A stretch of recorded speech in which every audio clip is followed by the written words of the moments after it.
to the first episode of the Gamers RetroCast. I am one of your editors from the site for the PlayStation platform, Agasically Stamus. Joining me here today, I have Ryan. Hey, how's it going? So we're here working out a few kinks. Things did not go very smoothly, but 45 minutes after the my advertised start time, we're finally rolling. So this is going to be another one of the shows in the podcast menagerie that we do for the site, and what we're going to be talking about during this show is kind of the editors from the site who like going back and playing some older games in addition to trying to keep up with the latest and greatest. So. Every Wednesday, if you haven't noticed on the site, we post a handful of way back Wednesday reviews, which are reviews of older games. Sometimes there's a debate or an argument over what retro actually means, but regardless of how you choose to define it or label it, it's just us playing games that are probably, I don't know, at least a year old and may not be the hot topics in the public's eye. So. Yeah. So Ryan, first question I wanted to ask you is kind of why is it a big deal to you, or why does it matter to kind of play some of those older games? Lots of gamers just kind of crunch through, not every game, but games like as they release and are always, playing whatever is the newest thing out. What makes it important to you to go back and play some of those older games?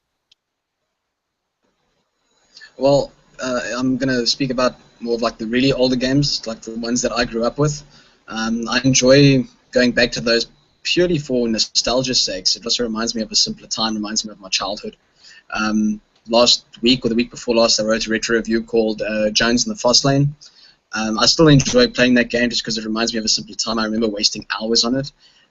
There's also something about, and if you ever played the old Sierra games, the King Quest and Police Quest and Space Quest series. Yeah, those were awesome. Yeah, I mean, every now and then I still play that. It's I don't know. There's something just very special about it for me that I enjoy going back to these games. Even like playing on the old Famicom systems, or if I had an Atari, I know I would play Combat again. For me, like playing those older games, there's not one reason why I want to. I can't place my finger aside from it's nostalgia. I grew up with it. There were simple, fun games that I fell in love with, that I'm still in love with, that I enjoy going back to every now and then. But then you get the other games like, like Batman Arkham Asylum, which is, like a couple of years old. Right, but games like for PlayStation 3 generation and Xbox 360 generation is fun to go back to, primarily from a gameplay perspective. It's just so much fun to get lost in that world. And also the trophy hunt, that offers a lot of replayability value for the retro games on the current consoles, which have achievements and trophies. It's one of the reasons why I go back as well. Yeah, no, that's cool. Yeah, that's it. No, I think I got into it for a mix of reasons. One, just as a holdover from being a PC gamer back when everything came in on a disc. I just had a tendency to never throw any of those CDs away. So I always had that huge inventory of like PC games that I've been buying. When the 360 came along, I think a big thing that I got to is games that were coming out onto the Xbox Live Marketplace. A lot of them were like those old 80s like retro games like Galaga and Defender. And I know a big deal for me is nice. Yeah. I sucked at those games when I was a kid. Like, I was absolutely horrible. And that's what kind of got me into gaming on consoles in the first place, because we would go to those arcades. I would be horrible. Other kids would be great at them. I originally got into console gaming in many ways so I could find games that I could be good at, that I could play at home. So for me, a lot of it is kind of going back to some of those games and playing them now with like decades of gaming experience behind me and being able to go yeah. So and then for the so you went to you on a quest. Sorry, you're on a quest to try and complete Mega Man then? No. And that's for me. For me, going back and playing those older games, it's not a matter of completing them. It's just it's just experiencing them through different eyes. Like Yeah. I don't know if you're a Lord of the Rings fan, but one of the things I talked about going and seeing. Um, Sorry, carry on. No, no, We no. got Go this ahead. delay between us. Sorry. Yeah, sorry. No, go ahead. What were you gonna say? I was just going to say that I'm not. No, I'm not really a big Lord of the Rings fan. I respect it and I watch the movies. It's good, but I'm not like a hardcore fan. Right. So pick any franchise or set of books that you read, and to me, books that you read as a kid, in junior high or high school or whatever, um, can have a profoundly different impact on you when you read them, in your 30s as an adult and as a parent. Um, I experienced that a little with the Lord of the Rings thing because I read those books as a kid and then went and saw the movies as an older adult. Um, so so games, retro games to me are very similar in that you view the game one way when you're playing it as a kid, but then when you go back and play it later as an adult, um, it can have a big difference. And even kind of Yeah. like you were saying with the Arkham Asylum with the Arkham games, you play those games 3 years ago, and then there are advances in technology. There's different games that come out. You experience different methods of storytelling, and I know we're going to talk today a little bit about the first Uncharted, um, and I definitely view that game differently now than I viewed it, when it came out a few years ago. Oh, okay. Oh, interesting. Okay. So retro game wise or older game wise, what have you been playing, Ryan? Well, funny enough, because I wrote that way back Wednesday review last week about Jones in the Fast Lane, I started playing that again and finished it, but still couldn't beat Jones. That was a lot of fun. That was a good game. I don't know if you ever played it though. It was also on the PC. No, I've never actually heard it. It's called Jones in the Fast Lane. Yeah, yeah. It's cute. It's like a Monopoly type board game where you are this character that has to try and verse Jones in a quest to become successful in your life. So you got to find work, rent, pay rent, invest in the stock market, eat your lunch. Otherwise, they dock you time because you've got this 24-hour, or an 8-hour day. If you don't eat, they take like a quarter of it. You got to try and work, study. So it's just all about reaching your personal aspirations. But it's So, kind of funny and cute. It's really good. so have you played Papers, Please? I haven't played that. No, Okay. Does it that's a sound new one, isn't it? yeah, tail end of last year? Yeah, it sounds like there are Uh, some elements of Jones in the Fast Lane that are a little similar, just in terms of you having to go and earn um, a certain amount during the day or whatever to keep up with your responsibilities. oh, okay. Well, if it's like Jones in the Fast Lane, then I'll probably enjoy it. Yeah, yeah. So what else have you been playing, older game wise? I started dabbling in Police Quest 1 again the other day, and I laughed my ass off to some of the basic things. And when I first started playing Police Quest, it was before we had like internet. So if you got stuck on something and you didn't know what to do, you were stuck until you read it in a magazine or your friends told you, "Oh, I got past that." And it made me think of the first time I played it. I got stuck. I don't know if you ever played it, but you get a call at the diner that these bikers next door are making a noise. So and I went into this diner and I got beaten to death in this place. And for about 3 or 4 months, I could not figure out what the hell I was missing. So I restarted the game, and I went through everything, and I couldn't find anything else. Till eventually, one of my friends said, "Oh, what you have to do is before you get out of your car and go into the bike, into the bar, you have to type in get nightstick or get PR24, which is your nightstick." And I was like, "Oh God, damn it!" Oh man, So, months couldn't figure it out. All I had to do was type in get nightstick. so let me ask you, so I didn't play the Police Quest series. I played Space Quest was kind of my big thing, and then I played a little bit of the King's Quest series. So Nice.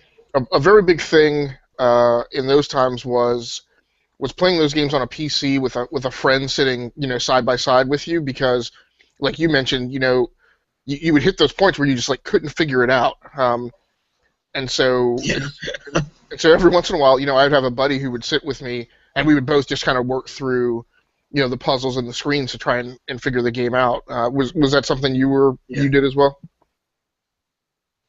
No, unfortunately, when I grew up, I didn't have many gamer friends, and the ones that I did have were never really available on the weekends. We would just kind of talk about gaming at school. So whenever I played games like Police Quest or Jones in the Fast Lane or Ghostbusters or Pokemon Red or Blue with an emulator, it was always just me having to figure things out. I think that's probably why I enjoy single-player games now over multiplayer games, because I've never really been exposed to playing with other people. Huh. So you didn't play consoles as a kid? No. I mean, I played. I mean, I had a Famicom or a Golden China here in South Africa, but I used to play with my sisters when they were still living with us, and then they moved out, so I kind of just played by myself. Okay. Yeah, Okay.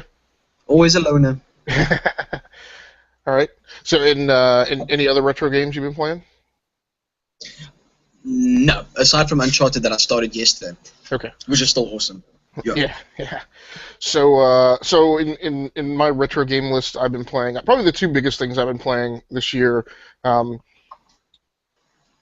but most recently, I've been playing a game called Jane's Fleet Command, Oh which yeah. yeah, which actually I guess technically has dropped the Jane's moniker, but Yeah, it is. this is it's a game that came out in 1999 and was made by a developer called Sonalis, who I think those guys are still a going business. I don't know that they do video games as much anymore, but those guys were originally, I guess their main part of their business was making training simulators for the military. So um, and every once in a while, I guess they take some of those simulators and farm them out as a commercial video game. So um, so Jane's Fleet Command puts you in control of a carrier battle group for the most part. You get different sized task forces, but basically it's a game of modern naval combat. Um, you're given a two-dimensional map. You have some three-dimensional port views that you can view a single unit. Um, but basically you're given different scenarios and different missions, and there's I think there's one campaign, maybe two. Um, and you go through these missions with different forces and and just fight naval combat and try and accomplish your mission. So in some cases, I've been the scenarios are escorting some ship through a strait or escorting a ship to try and get them to get past a submarine. I did I think the last mission that I played before I moved on to something else was this huge air battle mission in Iraq where you're enforcing the no-fly zone. So you actually have control of a carrier and two cruiser destroyer escorts and an aircraft flying off the carrier, but you also have command of an air base that's far inland. Yeah. So and it's like super long distances, so everything is a little more critical in resource management because you have to manage, getting enough aircraft up so that, something starts to go south. You have them moving in order to cover those huge distances and be able to put forces in place at the right time. So it's a really awesome game, and it's really awesome that I play it on like an old Dell Latitude that laptop that I bought as a refurb that was not meant to be a gaming PC, um, but it's pretty neat. It's awesome, and that's a game that I bought on Steam. So it's awesome that game is available. And just Actually, it sounds like Command and Conquer on steroids. yeah, that's probably pretty accurate. It's probably pretty accurate. Cool. Let's actually check that out. So and then the other thing, so I've spent a little time with a few other games. Grand Theft Auto Vice City, which I wrote a post about on the site, and which I originally played on the PlayStation 2, and now I'm playing on the PC, Nice. and MotorStorm on the PlayStation 3. Oh, are you playing the first I, MotorStorm? yeah, I'm playing. I've been spending some time with the first MotorStorm. Oh, good. That's actually okay. I didn't, I played that within the last 3 weeks as well. Oh, okay. Awesome. But just on that though, how did you find the cars? Because playing it like now, it seems like the cars are extremely slow, and the tracks seem very repetitive. See, so my post on the site said pretty much the exact opposite. Actually, I found, and I mean, I've spent so my thing, and I kind of wrote this in the post. I mean, I've been playing racing games for, I mean, years and years and years and years, and um, I was commenting about how when I go into a racing game now, typically, they put up Monza and Donington and Nürburgring. So there's all these tracks that I've just spent hours and hours and hours playing racing simulation games on. It's very familiar.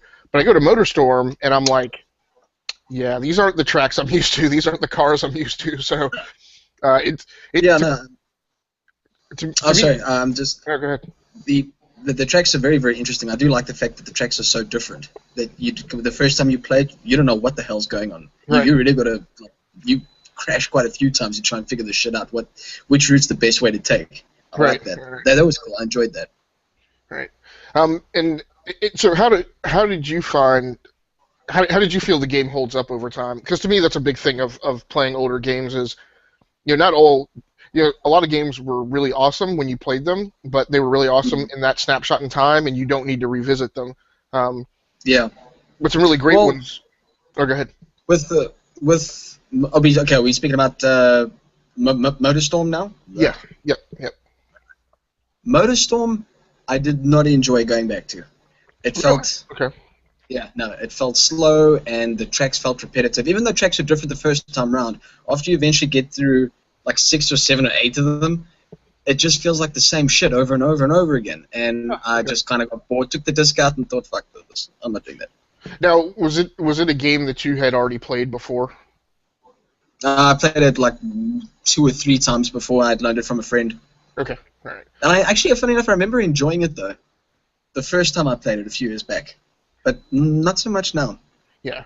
Well, when it first came out, so it was a launch title for the PlayStation 3. Yeah. We were. Oh my god. And those loading times, jeez. Yeah, when you're cycling through the cars at the beginning, and you choose your car, you like sit there and wait because the thing's got to load the skin, and you can't really cycle through all the cars that are available until. Yeah. It was pretty fun. Even when I said restart, and I was stuck in like a 2-minute loadout, and I was like, okay, you know what? That's it. Nope, enough. Right. Yeah. That's interesting because I actually and again, this is kind of one of the things that happens with retro. Like it just you have these different perspectives. So for me, I commented about like all the racing simulations that I play, and so I enjoyed it because it was an older game, and it wasn't it wasn't trying to be that much. Like it didn't have some crazy ridiculous career progression system, or it's just like simple. You have to race all these different vehicles on all these different tracks. And for me, it was a good reprieve, right? It's a good reprieve from, Forza Motorsport 5 on the Xbox One or Gran Turismo 6, on the PS3. So I don't know. I enjoyed it. But it's interesting that we had kind of the complete exact opposite take on it. So the But last. you mentioned that you were also playing Vice City. Yes. Yeah. And you're playing that currently. I was on it for a little while. I've taken a break from it. But yeah, it's on my list of things to get back to. And what do you think, playing it now? I enjoy it significantly more playing it with a mouse and keyboard Okay. than I did on the PlayStation 2. With these relatively low res graphics. Like I think at the time. So at the time I played it, I had like this 50-inch backlit HD TV, like one of the big humongous floor models. So it was these really low res, pretty horrible graphics, like sprayed out on this 50-inch screen. So and then just the frustrating controls with the controller. So I've been playing it on mouse and keyboard, and I don't have it down here with me. I have this. Razer Nostromo N52 TE gamepad, which is like this thing with it's like a mini keyboard with a big palm rest on it. And some additional buttons on the side, so I'm able to go in there and customize profiles and stuff to make the control scheme really neat. But I enjoy it. I mean, of all the Grand Theft Autos, and I'm I'm not a fan of the Grand Theft Auto series. Of all of the GTA's, I enjoyed Vice City the most, mainly because it Okay. harkens back to like the pop culture stuff that was around when I was a kid. So Sure, sure. I enjoyed it. Did I never finished it though. I haven't. I've only finished one Grand Theft Auto game, but in Vice City, I don't know if you've gotten it yet. There was a level where you got to this construction yard and you yeah, had to control one of those drone helicopters. right, I right. could not get past that, and I played it on the PC first, and I got there. And after about a few hours of trying, I completely rage quit and Yeah, like but badly. And I walked out, and then I left it for about I think for a long time until I came out onto the PS2. okay. And then I got it for the PS2, tried again, and I remember throwing my control on the floor, and that broke. And I thought, fuck this, I'm never going back to this game. But now I know that it's like, I think you can get it on PSP, and I know it's available for, I think it's on your iPad you can get it now. I stand Yeah, corrected on that, but I'm pretty yep. sure you can. Yeah, I'm pretty sure you can. So I was thinking about going back to it and trying again, but I need to be careful because I don't want to throw my iPhone against the wall. Right, right. I have not gotten past that level yet. I'm having more success, more incremental success in the runs that I keep doing, trying to get past it. And the thing that's helping is I'm able to go in there and customize controls, Yeah, with that's that cool. gamepad specifically for the Hilo. Mm. So unfortunately, because of my technical difficulties and incompetence today, we're running a little short on time. So let's go ahead and switch over and start talking about Uncharted. Um, just Yeah, cool. just as a matter of nostalgia, I am going to try and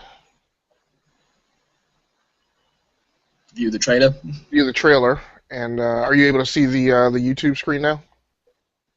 Yeah, I can see it. Hopefully everyone else can see it too. Yeah, I believe. Yeah, hopefully they can.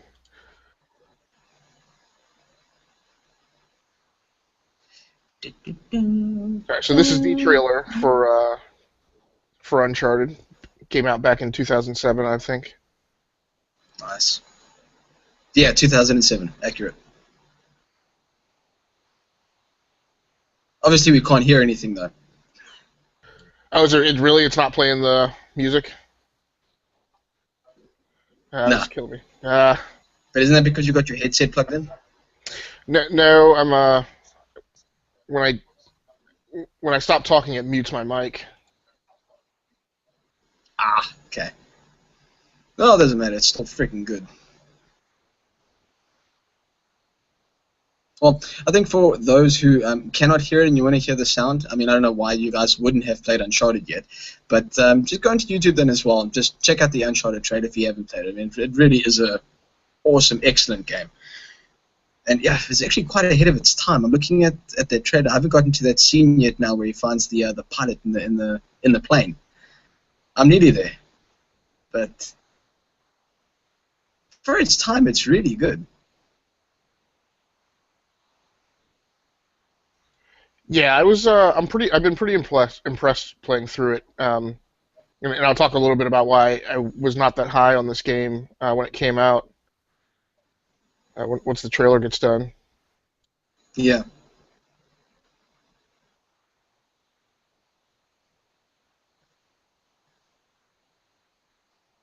But I mean, everything about it, based on when it came out, even the character animations, they just feel so smooth. When I was playing through it last night again, I mean, even the way he runs, walks, and talks, I mean, everything is just so finely tuned. For a game that came out in 2007, it's it's no wonder we're at this level where we are now in terms of technology and how games are made, what they represent, and how immersive the storytelling and visuals can be. Yeah. Okay. Are you able to hear me? Yeah, I can hear. Yeah. So it's interesting that you talked about like how he moves. That's one thing I was noticing when I was playing this morning. Um, he moves. So, so this game definitely draws. Obviously, drew and probably continues to draw comparisons to Tomb Raider. Um, and Sure. and I just Indiana noticed. Jones. Yeah. Yeah. Yeah. Uh, and so what I noticed this morning was just like you're saying, he moves like a guy who has some miles on him, right? He moves like a guy who's probably been in a couple of bar fights and you know Yeah. maybe his knees have been banged up a little. He moves in a way that makes me identify with him much more as a dude, right? Yeah. than Yeah. a character avatar. Whereas Laura just kind of moves, and not counting the Tomb Raider reboot and the definitive edition, Laura Yeah. moves like a video game character. You know. Yeah. Stiff, badass, no worries. Yeah. Right. So. Mm. That's. I agree with everything that you said there. I still remember the first time I played Uncharted, and the first time I took a jump off of, well, between a pillow or something like that, and the way he landed, he stumbles like every time you jump, and I thought that's kind of cool. This guy's human. He stumbled on that fall. That's awesome. Right. Now, I like things like that. Now, I mean, granted, most of his movements seem like that. By the same token, again, one of the reasons I like it, but I can see how other people would critique it. The platforming is not difficult. It's not Tomb Raider difficult platforming, right? It's not that infuriating, like you make a jump and you're one step off from when you jumped the last time, and you made it the last time, but then this time, it's not that type of kind of persnickety platforming that the Tomb Raider franchise has typically had. Yeah. Because the platforming is important, and maybe it's part of the immersion, but I don't play a game like that to test my platforming skills. Well, I don't think there's really much to test in the way of platforming skills. I mean, if anything, it's going to come down to puzzles and where the platforming is going to lead you. But I mean, like Uncharted, for instance, although it's got platforming in there and it's fun, it's not the meat of it. It's not there for hectic puzzles or things. Right. Yeah, and that's exactly what I'm saying. To me, part of the turnoff in Tomb Raider is sometimes the precision that's required to maneuver around a given level.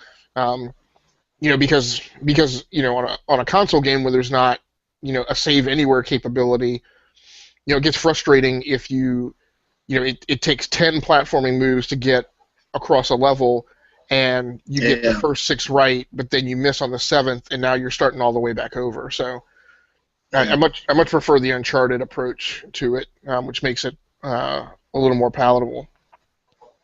Agreed. The other thing that I really, really, well, it's not something that I suppose needs to be improved, but when I played it the first time around, this is actually going back to the retro thing. The first time around, I didn't see a problem with it. Playing it again yesterday, though, the gun mechanics, the shooting mechanics, I think could be tweaked just a little bit, just a tad. Although I did find it easy to take headshots. I've got to be honest. For some odd reason, I don't know if I've gotten better thanks to Grand Theft Auto 5, maybe. Yeah, I think the game helps you out a good deal in that regard. I know I got a trophy for scoring 50 headshots or something today, and I mean I have not been trying headshots. I haven't been consciously aware that headshots were even relevant. And you got 50. I was going to brag that I just got my 5.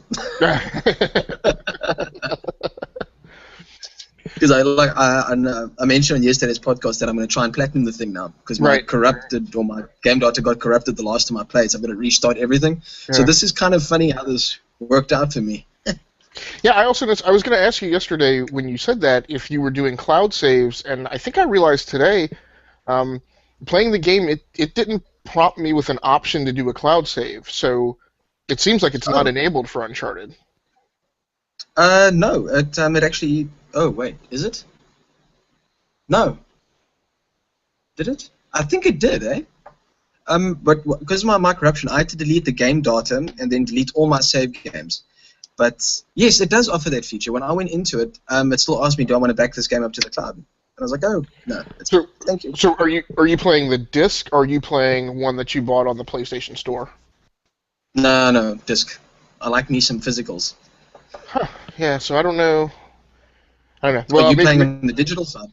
No, I'm playing a disc-based version. So I wonder if it asked me that the very first time I played, and I said no, and it doesn't. Because I'm used to... it won't pop up again until you delete the game data and then re-download that update that was for it, which also enabled the trophy support. Okay. All right. So I'm used to the newer games like like prompting you if you want to start doing cloud saves like almost every time you start the game up. So Oh yeah. What other things did you enjoy about Uncharted though? Did you feel like anything was missing from it though, playing it now? one of the things that I didn't like was I feel like so this is going to be a bit controversial maybe on shooters. I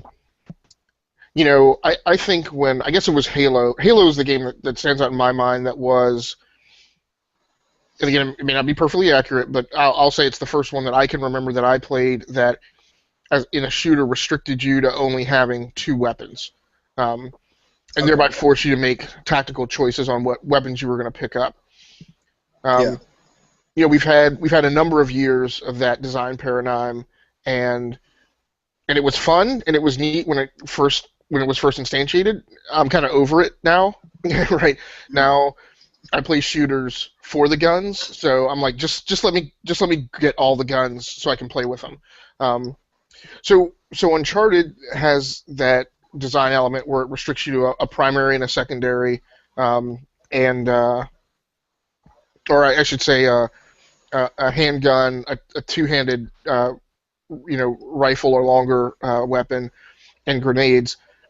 Yeah. The problem I have is I'm not crazy about the numbers of the drops. And what I mean by that is, when you pick up the sniper rifle, it comes with a 5 round magazine, and typically by the time you Yeah. encounter another magazine that you can pick up, it's it's it's typically so long after I picked it up the first time that I've already decided to like switch out to a different weapon.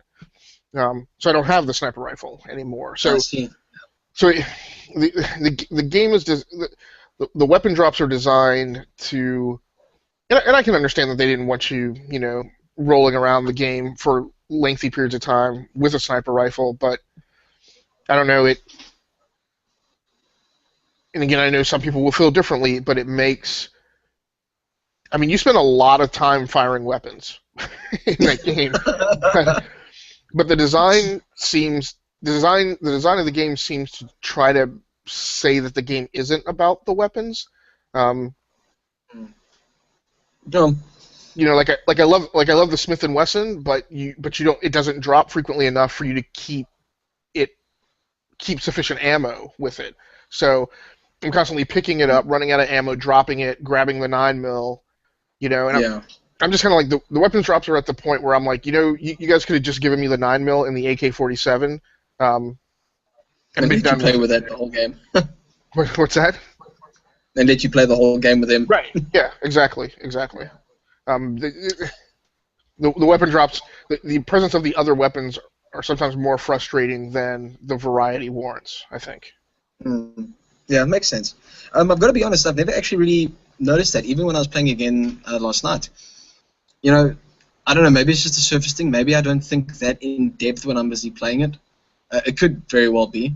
But when I find a gun and runs out of ammo, then my first knee-jerk reaction is, oh, I'm out of ammo, find another gun. Oh, there's another gun. Cool, I'm going to shoot now. That's pretty much the gist of it. I've never really thought about it in such technical details. Yeah. Interesting, though. Very interesting. I've never really thought about it. I guess, one of the other things that kind of... what's the word I'm looking for?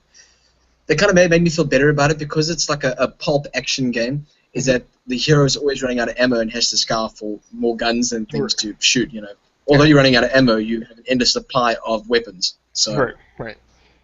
I would also say a thing that bothers me about it is so the fact that the fact that when you run over a weapon that you already have, it gives you the opportunity to just scavenge ammo from it, but it gives you that triangle button pop up. yes. I'm like, to me that's unnecessary. I'm like, let me just pick it up, just automatically pick it up when I run over it, like a lot of other games do.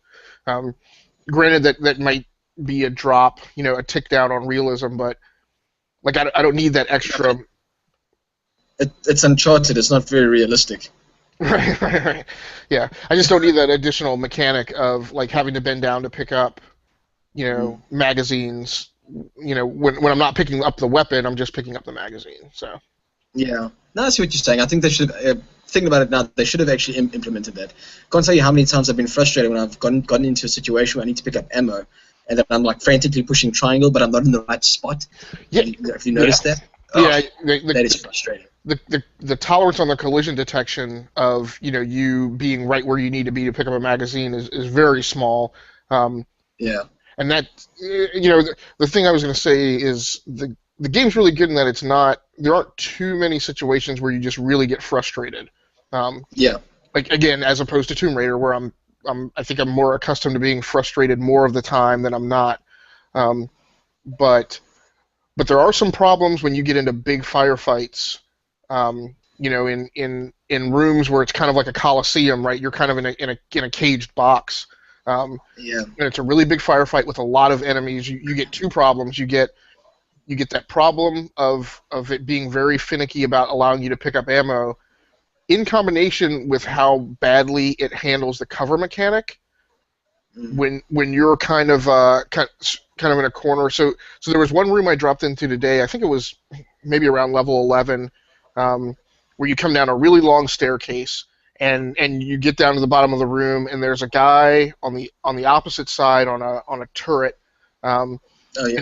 and guys just start dropping in from windows, and they're kind of all around this room, and there's ruins and fallen over pillars and all kinds of stuff. So there in that stage, there's a couple corners you can get into where there's a pillar, there's a toppled over pillar, there's two low walls, and there's a pile of rubble. And if you're trying to Yeah. pick up a magazine amongst all that and cover, you get kind of this ping pong action of him jump diving and taking cover when you don't want him to take cover, and not picking up the magazine, and that can Yeah. get frustrating. Mm. Fortunately, It's circle to get behind cover and to do your evasive roll, right? yes, yeah, and Yeah. it's all positionally context sensitive. So when you're near a wall, it forces Yeah. you to take cover.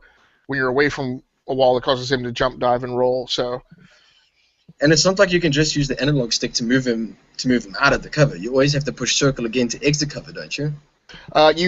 you have to push on the analog stick for a little bit more than a split second in the direction opposite from the cover, and then he'll unstick. But Okay. it doesn't happen Yeah, instantaneously. I couldn't remember. Yeah, when I was busy playing, I was like, how the hell do I exit cover? And I pushed circle and I died. I was like, oh Right, crap. right. And I think the last thing But mechanically that I don't like oh, is sorry. While we were on the topic of the gun battles and things, if you're playing on the crushing mode, because like I think you said a few minutes ago that the firefights aren't like that real, they're not challenging, or they wouldn't present that much of a problem. But if you're playing on the crushing mode or the hard mode, those little small amounts of opportunity to pick up your weapons, I mean your ammo, and to take cover, that is excruciatingly frustrating when you're playing on the crushing mode, where 2 bullets kill you. That's when it becomes an inherent okay. flaw to me. Huh. So Yeah, the no, that's it. so the only other thing I was gonna say is the I think the final kind of mechanical problem that I have with the game is how those guys seem to be able, the AI seem to be able to like sling grenades like baseballs, like with the accuracy of like an NFL quarterback. And whenever I try and throw a grenade, it's like I can only throw it like granny style, and it only goes like 10 yards. You can Oh, you can throw it further if you don't aim, if you don't L1 button and aim, but yeah. then it's just wildly inaccurate. Um, Mm. so in But like that's because they implemented the motion 6-axis with the grenade throwing, though. So you can throw it without using the 6-axis, but maybe in order to get like super accurate and good distance, maybe you have to use it. I don't know. I don't know. I hate throwing grenades in the first Uncharted. It really is annoying. Yeah. All right, man. Well, I'm gonna have to go ahead and wrap up. I gotta run over here and meet the family. I think they're arriving back in town. So Cool.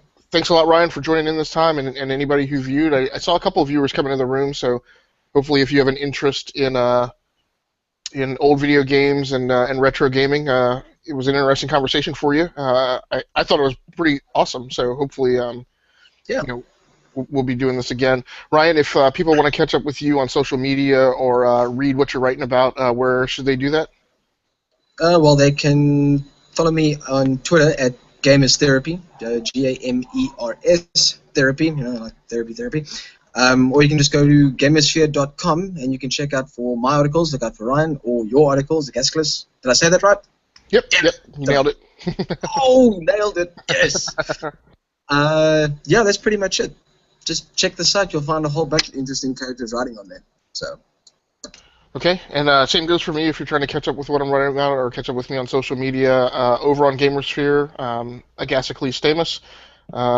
Again, I cover the PlayStation platforms, PC gaming, and hardware reviews. And if you're trying to catch up with me on social media, you can find me on Facebook, Google Plus, and Twitter. Again, all those accounts are same name, Agasically Stamus. So thanks a lot for joining in, everybody. I appreciate anybody who listened and anybody who watches this afterwards. This first episode is in the can, and we are out of here.